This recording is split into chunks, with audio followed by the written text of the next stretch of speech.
What's going on, guys, and welcome back to myGSPN's playoff preview. I'm Ricky Saborido. And I'm Will Saborido. Of course, guys, we'd like to thank the sponsors, Garden Grocer and You Discover Florida. Now, in our first two episodes of playoff preview, we went through the 8A bracket, region 1 and 2. In this episode, we're going to show you guys 7A regions 1 and 2. Yep. Let's kick it off with region number 1.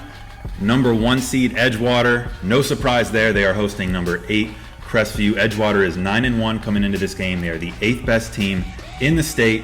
They have scored, Will, 460 points on the season. That is insane. You guys have seen on our episodes of We See You, the Connolly brothers in the backfield. You've seen Cannon Mobley, the junior quarterback, 22 touchdowns to only 3 interceptions on the year.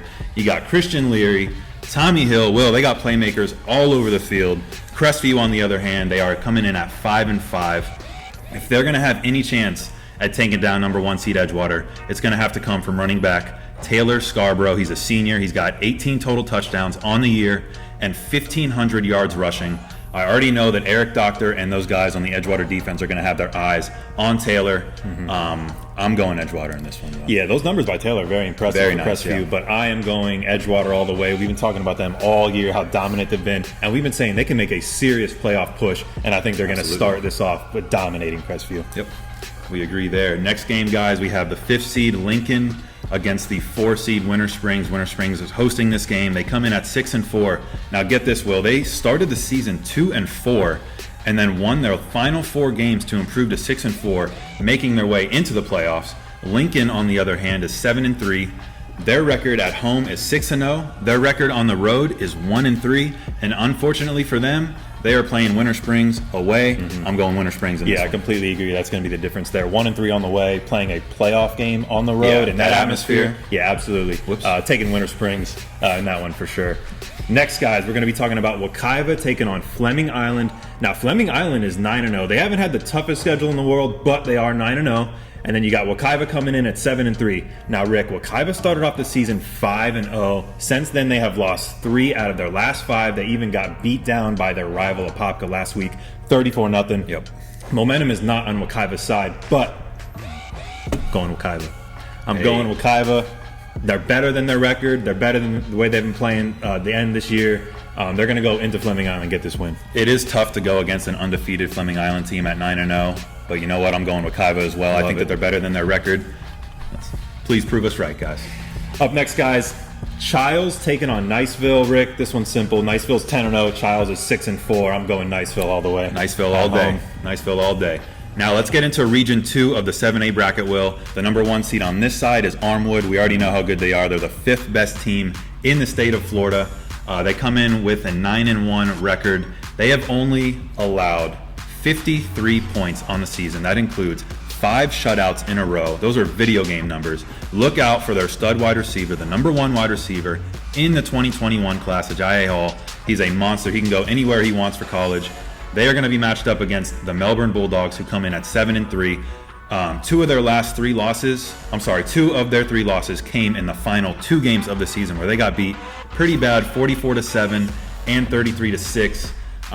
They had a good season, tough end, but can't go against Armwood in this one. Yeah, tough ending for Melbourne, and Armwood has been one of the most impressive teams by far this season for me. And that defense, 5 shutouts in a row, that's unheard of, unbelievable. Crazy. And then, of course, Ajayi Hall, best receiver in 2021. Good luck stopping him. Yeah, they're going to go off. I got Armwood winning big in that one. Now, we got Bloomingdale as a 5th seed, guys. They are going to be hosted by Winter Haven, the 4 seed. These two teams are very similar. Bloomingdale has an 8-2 record. Winter Haven has a 7-3 record. Both teams favor the rush, have similar stats. Both teams have lost to good schools. Bloomingdale lost to Armwood and Lakeland, 2 of the top teams in the state. Tough one. It's a toss-up. It's a toss-up, but I'm going Winter Haven Blue Devils in this one. I'm going to go Bloomingdale just because I just want to disagree with you again. Seems to be the theme. Guys, up next, Tampa Bay Tech taking on Vieira. Now, Tampa Bay Tech is 7-3, but they've lost 3 of their last 5. And then Vieira at 6-3, they're coming off a loss as well to Vero Beach. So not the way you want to enter the playoffs, coming off losses like that. I'm going to take Vieira because they're the home team. I'm going Vieira as well. That loss to Vero Beach, we know Vero Beach is a good team. They're Absolutely. a good team, so Vieira in this one. And last but not least, guys, Wiregrass Ranch taking on Lakeland. Now, everyone knows about Lakeland. They're 10-0. They're the number 4 team in the state. They have given up 18 points total in the last 6 games. Defense has been great. And then everyone knows about DeMarcus Bowman. He's been going nuts all year. I got Debo going off big in this one. And then Wiregrass Ranch on the other end. They're 7-3, and they've lost 2 in a row. Lakeland all the way, no doubt. Yeah, tough finish for them. Lakeland at 10-0. It's crazy to think that their defense is that good, and they have all those playmakers on offense like DeMarcus Bowman. I don't know how people are going to stop them this year. I'm definitely going Lakeland in this one. Right. Yeah. So that is going to do it for the 7A guys, regions 1 and 2, and for our show today. Make sure you guys stay tuned because we got 6A and on down to 1A coming at you the rest of the week. But again, we would like to thank our sponsors, Garden Grocer. If you are staying in the Orlando area at one of the Disney resorts, place an order for groceries to be delivered to your room at the time of check-in. Save money and time by shopping with Garden Grocer. And also, You Discover Florida. If you're looking for a new restaurant, hotel, or attraction, check them out on Instagram at YouDiscoverFlorida or youdiscoverflorida.com. By the way, guys, myGSPN is looking for interns. So if you love sports and talking about sports, then myGSPN has just the job for you. We are looking for writers, reporters, and photogs. So if you're in high school and are eager to learn, then reach out to Brianna Gonzalez at brianna.mygspn@gmail.com. All right, guys, that'll do it for our show today. I am Will Saborido. And I'm Ricky Saborido. And as you guys know, it's your sports. All you, all the time.